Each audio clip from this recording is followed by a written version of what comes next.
ગયો એટલે 5મા દિવસે કાળો કોબરા નીકળ્યો, આપણે ફેણિયો કહીએ આપણા ભાષામાં, ફેણિયો આપ, એ નીકળ્યો એટલે તાત્કાલિક જેલ વિભાગને જાણ કરી કે આ સાપ છે અહીંયા.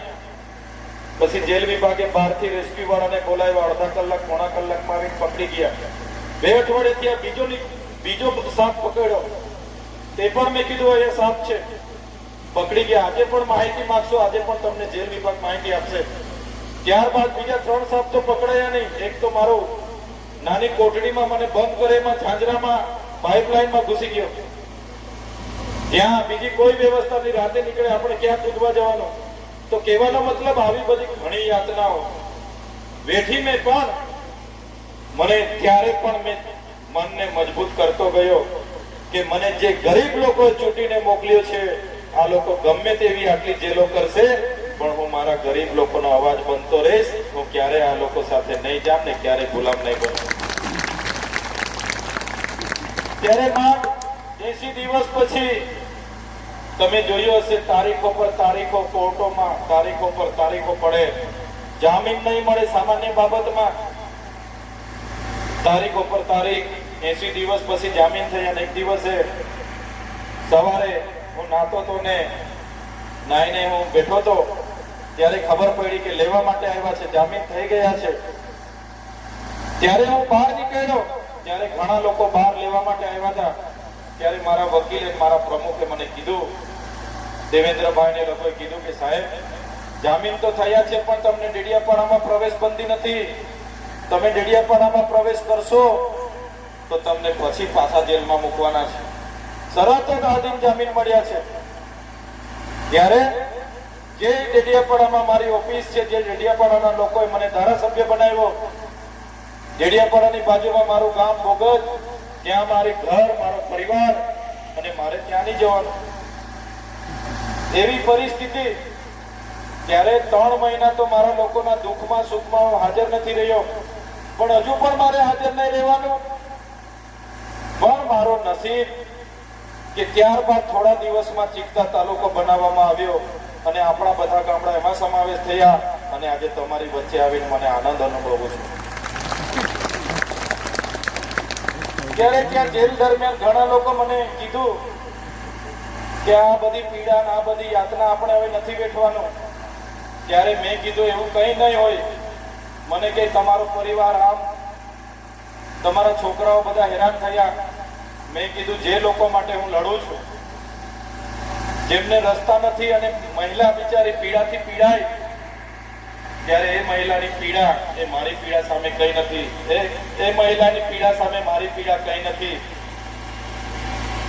જે મહિલાઓના ઘરો તોડી નાખવામાં આવે અને એ મહિલાઓ કેવડિયામાં રડે મારી સામે, ત્યારે એમની પીડા સામે મારી પીડા કઈ નથી. જે યુવાનોને બાંધીને મારી નાખવામાં આવ્યા, એનો પરિવાર જ્યારે રડતો હતો, એ પરિવારની પીડા સામે મારી પીડા કઈ નથી.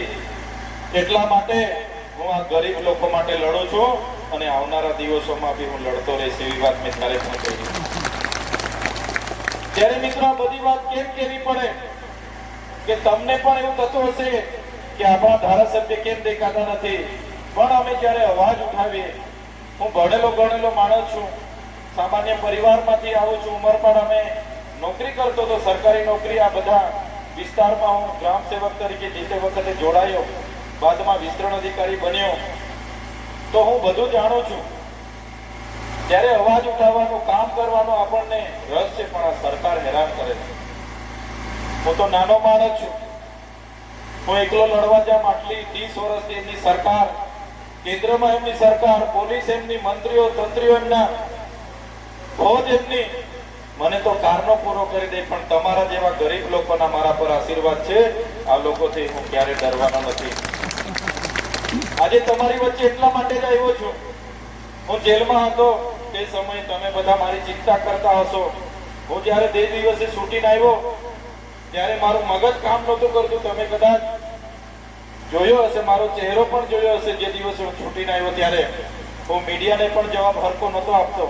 ત્યારે ઘણા લોકો કહેતા હતા કે સાહેબ અમે તો તમારા માટે માનતા રાખી હતી. ઘણી માતા બહેનો કહેતી હતી અમે તો ઉપવાસ રાખ્યા હતા. ત્યારે મને લાગે છે આ લોકો તો મને 2-3 વર્ષ પણ નહીં છોડતા, પણ તમારી પ્રાર્થના, તમારા આશીર્વાદ, તમારી માનતા અને તમારી ચિંતાના કારણે જ હું છૂટીને તમારી વચ્ચે પાછો આવ્યો છું.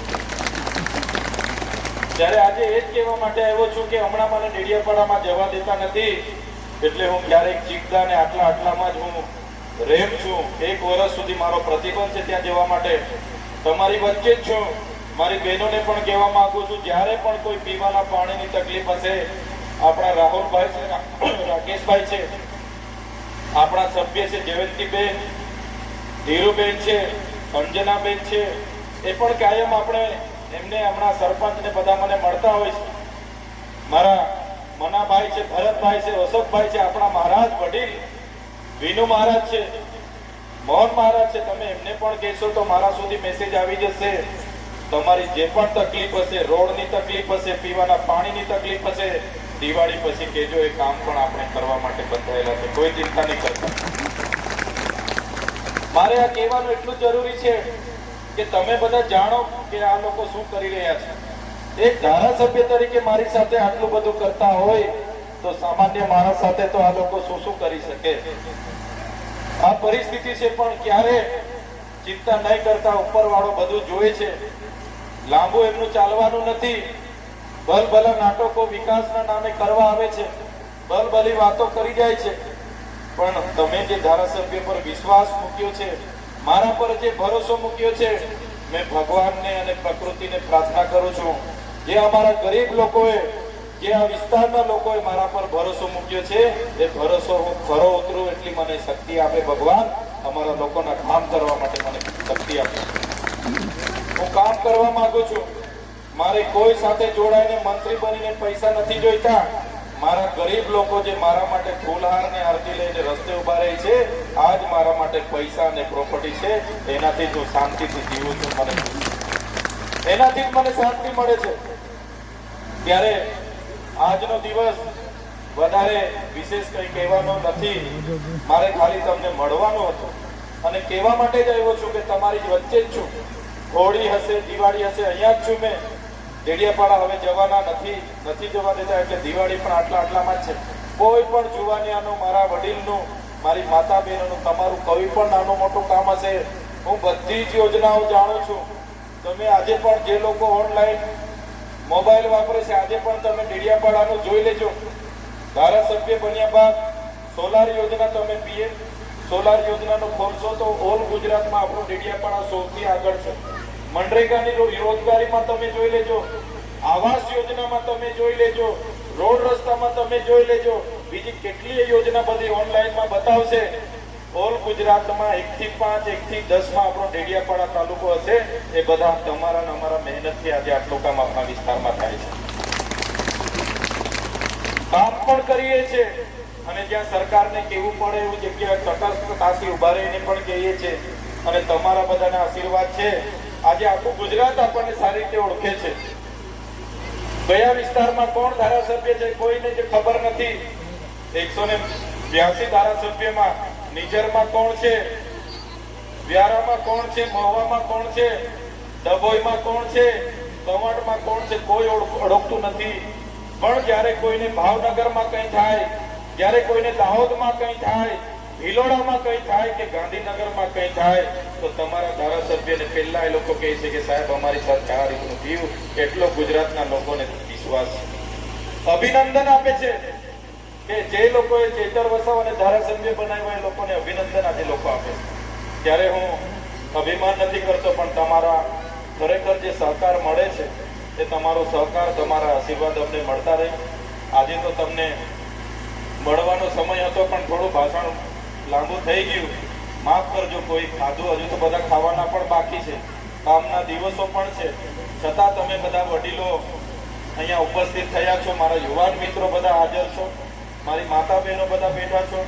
ત્યારે આજના આ પ્રસંગમાં મંચસ્થ ઉપસ્થિત તમામ વડીલો, યુવાનો, માતા બહેનો અમારો ઢોલ અને ફૂલ સાથે સ્વાગત કર્યું, સન્માન કર્યું, અમને અહીંયા આવકાર્યા. એ બદલ તમારો બધાનો આભાર માનીને વિનમું છું. ધન્યવાદ. જય આદિવાસી, જય ભારત.